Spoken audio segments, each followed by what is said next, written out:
Good Thursday morning, everybody. Hope your day is off to a good start. And today we will be talking about a certain Seahawks player. Well, we're going to start talking about a certain Seahawks player, and we're going to kind of segue into other topics because I have to be a little honest right now, a little brutally honest, maybe. I don't love what I see from the Seahawks fan base right now in some areas. I I don't reply to a lot of my comments on YouTube because I get too many of them. It would take me all day. It's not worth it. And I see comments that I think make good points sometimes, and I don't directly reply to them. They still made a good point. I'm just not going to directly reply to it because, hey, replying to comments all day would be a big time sink, and I'm trying to make content for you guys. I also get comments that I really disagree with, and I let it go. I don't have to sit here and be the comment police and the fandom police and tell you guys how to root for your team, or I don't feel the need to set everybody straight like I'm Caesar preaching down at the masses and I'm telling you how to think, and if you think any other way, you're wrong. No. But ever since the start of this season, and especially since the end of this Titans game, I feel like I've seen the same comment 100 times. It's all Tre Flowers. Get rid of Tre Flowers. Cut Tre Flowers. Trade Tre Flowers. Bench Tre Flowers. He's the problem. He's why we lost. He's why we're losing these games. He's why we suck. And I I can understand why your initial impression of Tre Flowers might be that he sucks and he's the reason why we're losing, but I want to dive into this a little bit here, talking specifically about this Titans game, because I'll meet you guys halfway here, the Tre Flowers haters who I know are watching this video right now. Tre Flowers is not good. We could do better than Tre Flowers for sure. I wish we had somebody better than Tre Flowers. But I'll tell you what, I don't think he's bad. And more relevant to this video, I think that you're out of your mind if you think he's the reason why we lost to the Titans, and I don't understand anybody thinking that at all. So let's talk about it. So before we start looking at the picture that you see on screen right now, I mean, you can already see the picture, but before we get into talking about what I'm trying to show here, let's talk about Tre Flowers against the Titans. He was targeted in coverage 7 times. 7. On those 7 targets, he allowed 4 completions and 0 touchdowns. He did this against one of the greatest receivers in NFL history, Julio Jones, and one of the greatest young wide receivers in the league right now in A.J. Brown, for the most part. I think we all understand that Tre Flowers is going to spend most of his day dealing with those two guys. So I'm going to go ahead and say that allowing 4 receptions on 7 targets and 0 touchdowns when you're going up against those two guys is actually probably above expectations for even a good corner, much less somebody who is supposedly Zeus's butthole like Tre Flowers is. Now, he did allow, by my count, 102 receiving yards, and that's not good. Okay? I'll give you that. 102 receiving yards allowed by one cornerback in one game that's a problem. It's worth looking at. It's worth thinking about. But I'm talking about this whole argument that he cost us this game. And I took some screenshots here. And let's go through these 4 plays one by one and really break down what we're talking about here. So, as you may have guessed, in this video, we're going to be taking a look at the 4 receptions that Tre Flowers allowed against the Titans. This is the first one. It takes place with 4 minutes and 5 seconds to go in the first quarter. It's 3rd and 5. The Titans are driving. They have the ball at the Seattle 33.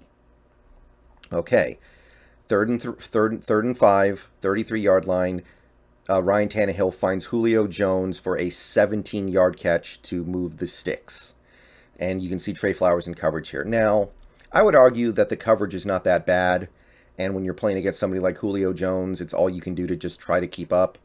But forget that. Forget the coverage for a second. Let's pretend he messed up on this play for a second. This drive ended in a Titans field goal. And at the time of the 3rd and 5 play, they were already in field goal range. So this play ultimately allowed the Titans to go from a long field goal to a short field goal. The expected point value of that might be like 1 point, I guess. But this drive ended in a field goal. Okay, let's go to play number 2. This takes place with about 12 minutes to go in the second quarter. I think we all remember this play. It's probably the play that Tre Flowers allowed that is the most memorable. Julio Jones runs a go route on 2nd and 6. The Titans have the ball at their own 24-yard line. Ryan Tannehill hits Julio deep, and it ends up gaining 51 yards with Tre Flowers in coverage. Now, I took this picture right when the ball gets there, so again, I would argue that Tre Flowers does not have bad coverage on this play. It's just a really good throw and a route run by a very good receiver, but forget about that, okay? This drive ended in a field goal. The Titans got a field goal off of the drive where this play happened. I'm going to repeat that one more time so you guys remember it, because we're going to come back to that. This drive ended in a field goal. Okay, next play. This is catch number 3 that Tre Flowers allows in this game. It takes place with about 3:49 left in the second quarter. The Titans have the ball at midfield. It's 1st and 10. And Ryan Tannehill hits Julio Jones coming open on a little slant route, I guess, 10 yards down the field. And Julio ends up running for a 19-yard gain. So they take it from the 50 to the 31. And this drive would end in, take a guess, a field goal. This drive ends in a field goal. So those are 3 of Tre Flowers' allowed receptions in this game. They all happened in the first half, and they all came on drives that resulted in the Titans kicking a field goal. 9 points, which was all the points they scored in the first half, but 9 points. Now let's go to play number 4, and this is the 4th reception that Tre Flowers allowed on Sunday against the Titans. It is 1st and 10 from the Tennessee 44-yard line. A.J. Brown runs like, I guess you could call it like a hitch, where he runs like a go route and then comes back to the ball. 15-yard catch. So they move the chains.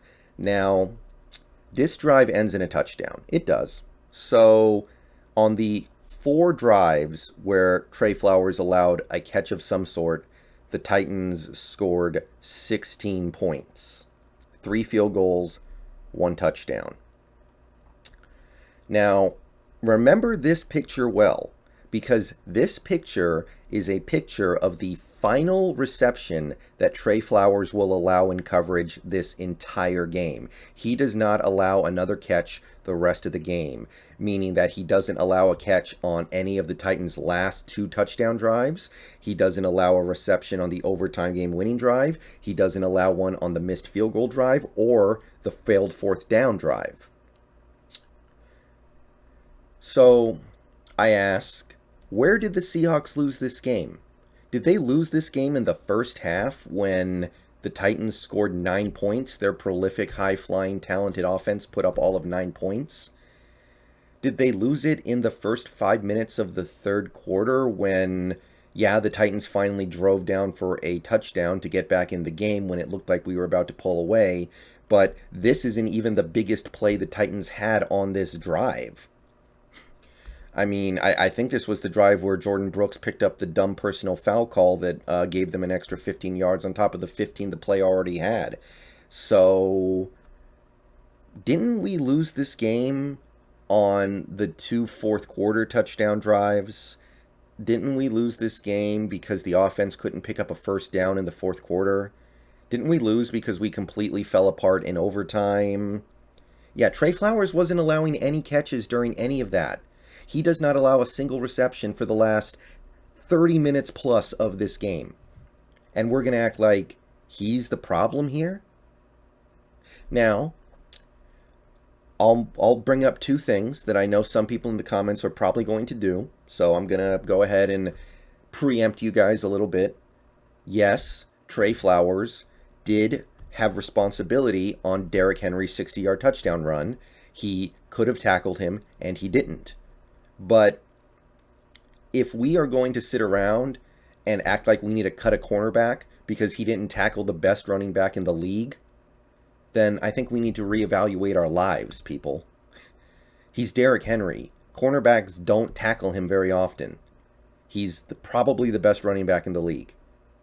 And is that the only guy you're going to blame for that? You're not going to blame Jamal Adams. You're not going to blame Quandre Diggs. Or really, if you're really trying to be serious here, you're not going to blame the defensive end who gave up outside contain and allowed Derrick Henry to bounce that out for that big play?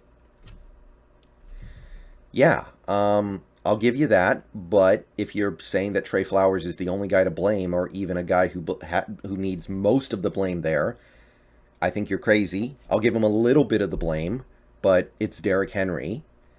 And second of all, I know some people are going to say, well, he got beat a lot, and then Titans receivers dropped passes, which is true.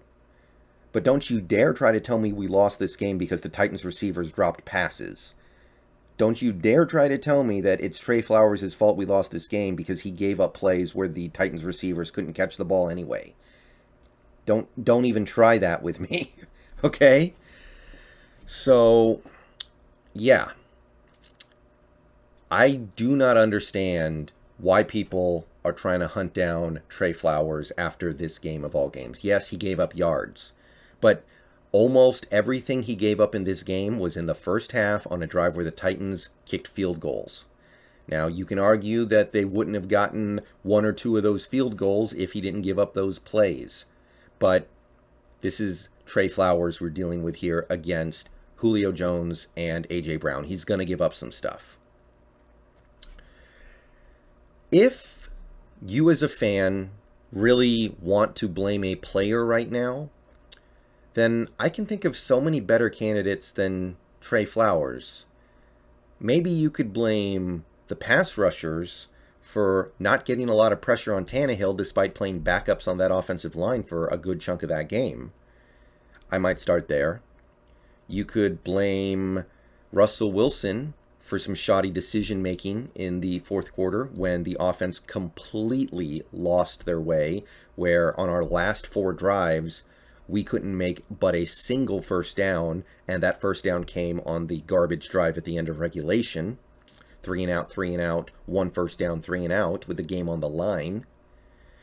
You could blame Kyle Fuller for being a trash can, and okay, I could kind of sort of see that.